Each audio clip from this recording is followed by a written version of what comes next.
So, Russia's energy crisis doesn't just start and end with the war in Ukraine.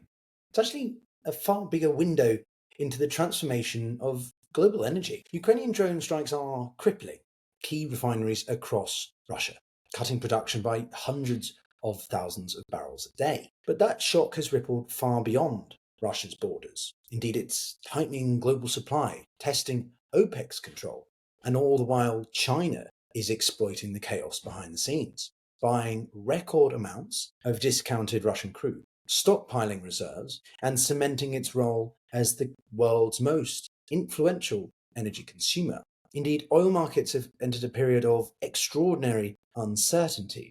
Prices are moving less on fundamentals and more on politics, pipelines, and power plays. So on the surface, this looks like a typical oil market cycle, some might argue.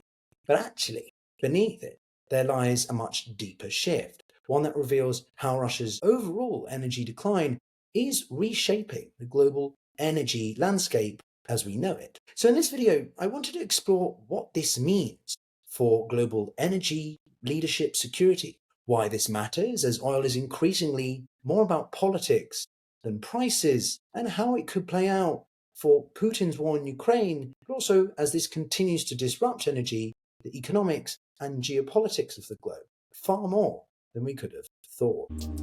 This is the Global Gambit. How's it going, everyone? Welcome back to the channel, which if you're a regular, we know we cover Russia and Ukraine, but also Russia's place in the world. And I like to explore thematic issues as much as specific country or regional ones. With that in mind, we're going to be diving into the fault lines beneath the global energy system.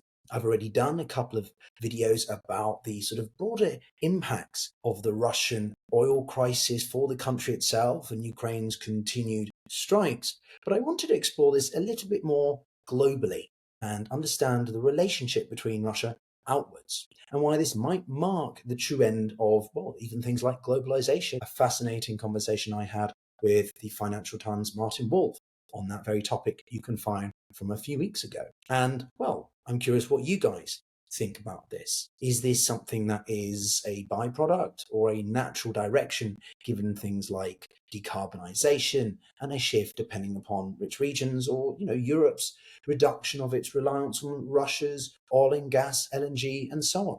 Let me know in the comments. So let's set the scene.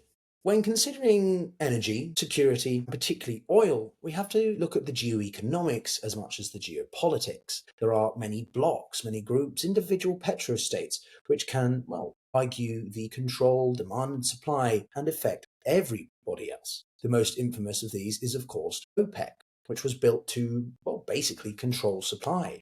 And now, given the events in Ukraine or events between Russia and Ukraine, OPEC finds itself under pressure from Russia's reduced ability to export. As Moscow struggles with refinery damage and limited port capacity, it has a growing incentive to push OPEC to increase production to basically stabilize global prices and offset its own losses. The group's internal cohesion, though, is waning. Saudi Arabia wants high prices to bankroll its Vision 2030 program, given that its Line City, one of the most absurd infrastructure projects I've ever heard of, is not exactly going well. Russia, though, still part of OPEC Plus, needs every dollar it can get to fund its war and budget deficit. And then we've obviously got the growing pressures of Venezuela and Trump's activities down there. Meanwhile, also, smaller members like Nigeria and Angola are struggling to even meet their quotas. So the result of all this? OPEC isn't the unified cartel of old. It's a coalition of basically survivalists, each with their own self-interests and agenda. For example, this year, 8 OPEC Plus members began unwinding about 2.2 million barrels per day of voluntary output cuts, with another 137,000 barrels set to follow just this month. So in theory, that should have pushed prices down, but it hasn't, because the actual rise in exports has been smaller than expected, roughly 3/4 of what the group targeted, 75%. That means around 500,000 barrels a day, or 0.5% of global demand isn't being met, it's not being materialized. In other words, what should have been bearish has turned out to be bullish. It's a perfect snapshot of how unpredictable this market has become. and how even OPEC Plus can't fully control the outcome of its own decisions. And fear in the oil world is just another form of power. So to understand this further, though, we need to look at Russia's crumbling energy leverage. Before the war in Ukraine, Russia supplied around 40% of Europe's oil and gas. It dictated prices, influenced OPEC substantially, and used energy as a geopolitical weapon. It was the petrostate. But today, that empire is collapsing under its own weight. Western sanctions have slashed Russia's access to insurance, tankers, and financial markets. They lack the materials, the operational units, and equipment able to access other areas because of the sanctions. So to keep exports flowing, Moscow now relies on its dark fleet. Another video I did just a couple of weeks ago. This shadow armada of roughly 800 aging tankers sailing under obscure flags, uninsured, often switched off from satellite tracking, and increasingly, some people believe, being used to disrupt events as we've seen in Denmark in the past week. So it's a logistical gamble that's already led to several near misses and accidents in the Baltic and Black Seas. Now, one of the biggest challenges in global news, or a channel that tries to cover global events, it's not just about what happened, it's about how it's framed. The same policy can be spun in totally different ways, depending upon who's reporting it. And if you only stick to one source, then you don't see the full picture. Take tariffs. When Donald Trump slapped India with 50% duties over its Russian oil purchases, US outlets framed it as Trump getting tough and defending American jobs. India media, however, called it an unfair attack that would hurt exporters and small businesses. Meanwhile, Chinese state outlets spun it as proof of US bullying, encouraging Delhi to pivot away from Washington. Same event, three completely different narratives and perspectives. And that's just one example. You'll see the same thing with tariffs on China, European trade disputes, or pretty much any international deal involving Donald Trump. And so that's why I use today's sponsor, Ground News. It pulls together thousands of outlets into one place, lets you compare the headlines side by side, track the political bias, and my favorite feature, Blind Spot, which covers stories that the left, right, or international press aren't covering at all. It's a game changer if you want to cut through spin and actually understand the nuances of what's happening, which, if you're a regular viewer, you'll know mirrors my personal mission here, to cut through the echo chambers and engage with perspectives across the spectrum. You can check out my exclusive deal at ground.news/Pyotr. And with my link, you'll get 40% off unlimited access. I'll also leave the link in the description and pinned comments so you can try it out for yourself. Thanks to Ground News for sponsoring this video. And the more Russia depends on this covert network, the weaker its bargaining power becomes. Because whilst it can move the oil, it can't, and even that movement is increasingly constrained, with only about 165 to 265,000 barrels per day of spare capacity left across Russia's western ports. The point is that this narrow margin underscores how bottleneck its export network is becoming, and how close its logistics now run to full capacity. Something we would never have assumed with the Russian Federation 15 years ago. In essence, Russia can ship oil, but it can't control the price anymore. Most of Russia's crude now sells to Asia at heavy discounts, sometimes $25 to $30 below Brent. We've heard about the stories of India buying Russian oil and reselling it back to the Europeans. That's happening at record rates even more now. It's the price of basically isolation. It can still export, but only on other people's terms, namely China's. Indeed, this brings us to China. For Beijing, this moment is a golden opportunity, and it is obviously playing the gradualist long game that it always does. China now buys nearly half of Russia's seaborne exports, but it pays for much of that in crude in yuan, or local currencies, not US dollars. It's basically building a petro-yuan zone that reduces Western leverage over global payments. There's also the mystery of China's storage flows. Indeed, while China doesn't disclose official data, analysts estimate it's been quietly stockpiling at least 500,000 barrels a day this year, soaking up any surplus on the market and helping to keep Brent prices steady around $70, which would explain why, even despite some disruptive and unpredicted events like the events in the Middle East or between India and Pakistan, the price of oil has not deviated as much as some people expected. That is, of course, speculation, but some people feel that might be the case. When prices fall, it buys. When they rise, it draws down. That pattern seems to have played out again last month, when crude imports fell to just over 10.5 million barrels a day, the lowest since February.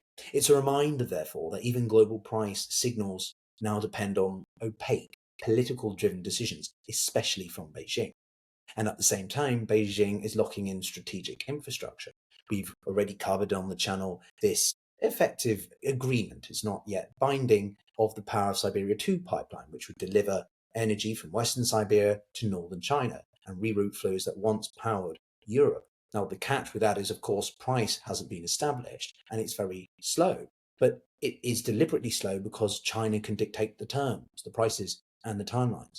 Russia is very much the junior partner in what was once the most profitable sector. So in short, the Kremlin traded its energy dominance in Europe for dependency in Asia, and in doing so has handed China a lever over its entire future.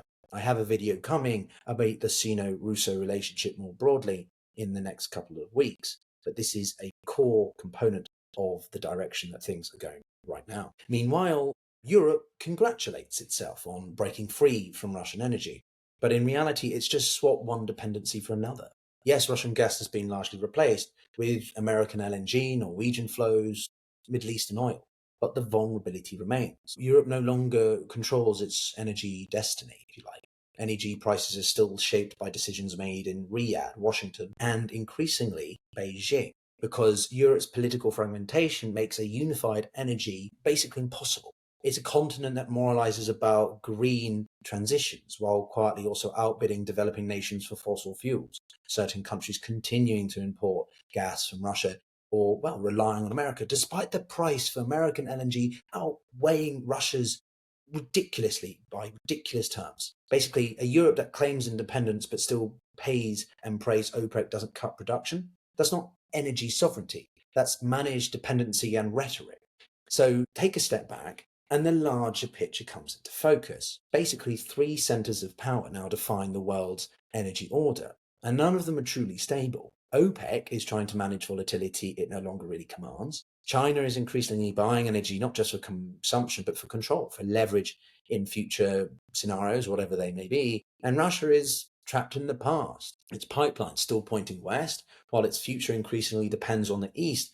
And Putin feels that he can somehow make Russia, which has inherently been more of a European power ever since Peter the Great, somehow now primarily an Asian one, despite Russia's core 70% of its population and the biggest urban centers west of the Urals, in Europe, Russia, if you like, which is obviously not practical given the sheer size of Russia. The point is that this realignment marks the transition from a global energy system anchored in, say, the dollar and stabilized by shared interest to one fragmented by competing blocs and strategic mistrust, a reflection of this growing international disorder.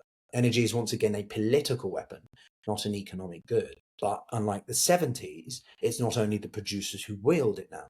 Consumers like China and India are now weaponizing the demand, using their market power to dictate the terms and reshape trade flows. Russia's energy crisis captures this shift in miniature, basically a producer stripped of leverage, a consumer gaining power, and an international system no longer anchored by Western institutions. Consider it. When the Soviet Union collapsed, oil rebuilt Russia's economy and influence in the short to medium term. They particularly benefited from the boom of oil prices in the 2000s. But now that same dependence exposes its fragility. There has been too much emphasis in only one area. And meanwhile, China's deliberate energy strategy, from long-term storage to control of pipelines, reflects how power in the 21st century is accumulated quietly through markets, diplomacy, rather than militaries. This isn't the end of oil, of course not, far from it, but it is the end of an era where energy markets and geopolitics could be somewhat separated. Now they're basically completely intertwined, one and the same. One where power is measured not by how much energy you produce, but who you sell it to and on whose terms. Indeed, the world's energy map is shifting, and at its center lies a single truth. Russia's decline has accelerated a power transition that's no longer theoretical, but unfolding.